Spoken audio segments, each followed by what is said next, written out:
NTV time, जनता की बात जनता के साथ। पीलीभीत से सीएम योगी का विपक्ष पर बड़ा हमला, बोले साइकिल चलती रहती तो यूपी में दंगे होते रहते।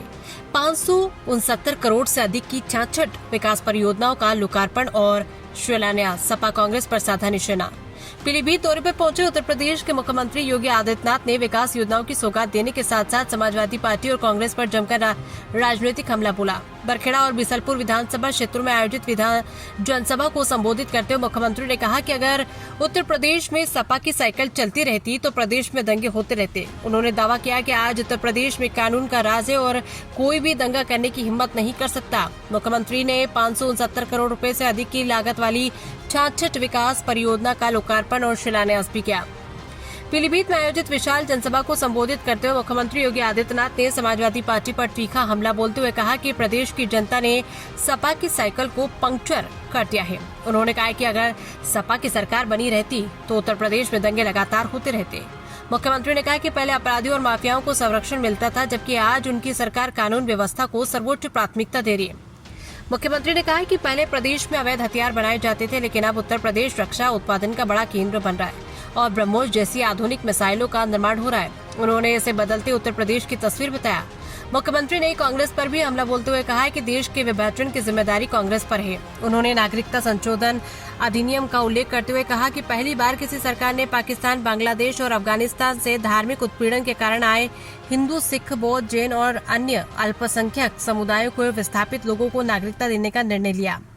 उन्होंने आरोप लगाया कि समाजवादी पार्टी और कांग्रेस ने CAA का विरोध कर तुष्टीकरण की राजनीति की। मुख्यमंत्री ने कहा कि इन दलों की राजनीति केवल वोट बैंक तक सीमित रही, जबकि उनकी सरकार सबका साथ, सबका विकास और सबका विश्वास के सिद्धांत पर काम कर रही है। मुख्यमंत्री योगी बिना नाम लिए समाजवादी पार्टी के राष्ट्रीय अध्यक्ष अखिलेश यादव पर भी कटाक्ष किए। उन्होंने कहा है कि बबुआ को देर से उठने और जिम जाने से ही फुर्सत नहीं मिलती, इसलिए गरीबों की पीड़ा और विकास की चिंता उन्हें कभी नहीं रही। उन्होंने कहा कि यदि पूर्ववर्ती सरकारों ने ईमानदारी से काम किया होता तो पीलीभीत में पहले ही मेडिकल कॉलेज सहित कई बड़ी परियोजनाएं पूरी हो चुकी होती। मुख्यमंत्री ने कहा कि उनकी सरकार प्रदेश के हर जिले का समान विकास कर रही है। उन्होंने कहा कि पहले विकास केवल कुछ चुनिंदा क्षेत्रों तक सीमित था, लेकिन अब पूर्वांचल, बुंदेलखंड, तराई और पश्चिमी उत्तर प्रदेश सभी क्षेत्रों में तेजी से विकास कार्य हो रहे हैं। इस दौरान मुख्यमंत्री योगी आदित्यनाथ ने पीलीभीत के बरखेड़ा और बीसलपुर विधानसभा क्षेत्रों के लिए 569 करोड़ रुपए से अधिक लागत की 66 विकास परियोजना का लोकार्पण एवं शिलान्यास किया। इन परियोजनाओं में सड़क, शिक्षा, स्वास्थ्य, पेयजल और अन्य आधारभूत सुविधाओं से जुड़े विकास कार्य भी शामिल है। मुख्यमंत्री ने जनता से विकास और सुशासन के मुद्दे पर सरकार का साथ देने की अपील करते हुए कहा कि उत्तर प्रदेश अब दंगों, अपराध और माफियाओं से मुक्त होकर विकास और निवेश का नया केंद्र बन चुका है। उन्होंने कहा कि सरकार का लक्ष्य प्रदेश के हर नागरिक तक विकास का लाभ पहुंचाना है। वो साइकिल चलेगी तो दंगा करवाएगी, उपद्रव करवाएगी, कर्फ्यू लगाएगी, गुंडागिर्दी करेगी, बेटी की सुरक्षा में सेंध लगाएगी, व्यापारी के साथ लूटपाट करेगी, गुंडागिर्दी के माध्यम से समाज में सज्जन लोगों का जीना आराम कर देगी। गरीबों की जमीनों पर कब्जा करना, सार्वजनिक जमीनों पर कब्जा करना, जहां आज गौशालाएं बन रही हैं, ये जमीनें पहले 2017 के पहले किसी सपाई ने कब्जा की होंगी जरूर। और जब सरकार आई और हम लोगों ने पहले दिन ही घोषणा की थी कि अगर जमीन कब्जा किए हो तो खाली कर दो, नहीं तो अगले 48 घंटे के बाद जब कार्रवाई शुरू होगी तो 7 पीढ़ियों का भुक्तभोगी होना पड़ेगा। तो बहुत सारे लोगों ने उसी समय सरेंडर कर दिया था कि नहीं साहब, आप जमीन ले लीजिए, वह बकस दो। कांग्रेस के पाप के कारण पहले बांग्लादेश बना, बांग्लादेश पाकिस्तान बनना यह आवश्यक नहीं था, यह आवश्यक नहीं था। सत्ता लोलुपता का परिणाम था पाकिस्तान का निर्माण। अगर उस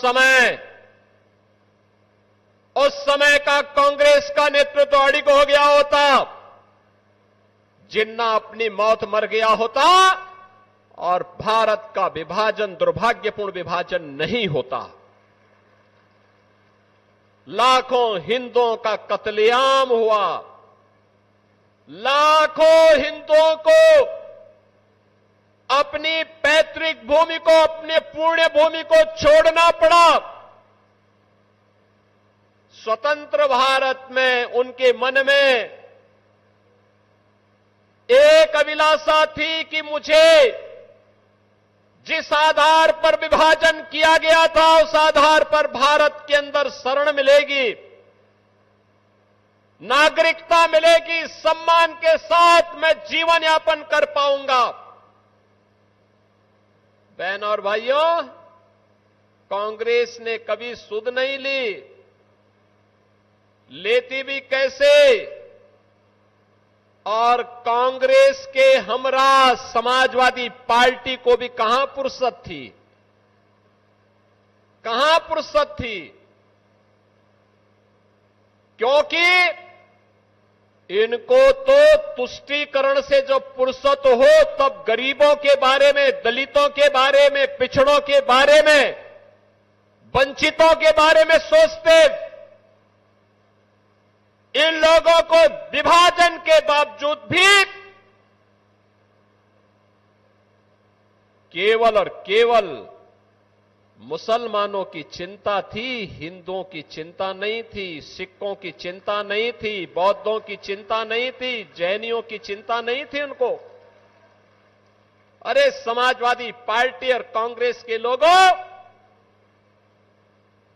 बेशर्मी के साथ डूब मरो, कहीं गुंडागर्दी नहीं करेंगे। हमारी प्रतिबद्धता गरीब के लिए है, हमारी प्रतिबद्धता युवा के लिए है, हमारी प्रतिबद्धता बहन और बेटियों की सुरक्षा के लिए है, हमारी प्रतिबद्धता व्यापारियों की सुरक्षा के लिए है, अन्नदाता किसानों की खुशहाली के लिए है। हमारी प्रतिबद्धता किसी गुंडा माफिया के प्रति नहीं हो सकती है और हम उसको कोई संरक्षण भी न देंगे, न देने देंगे।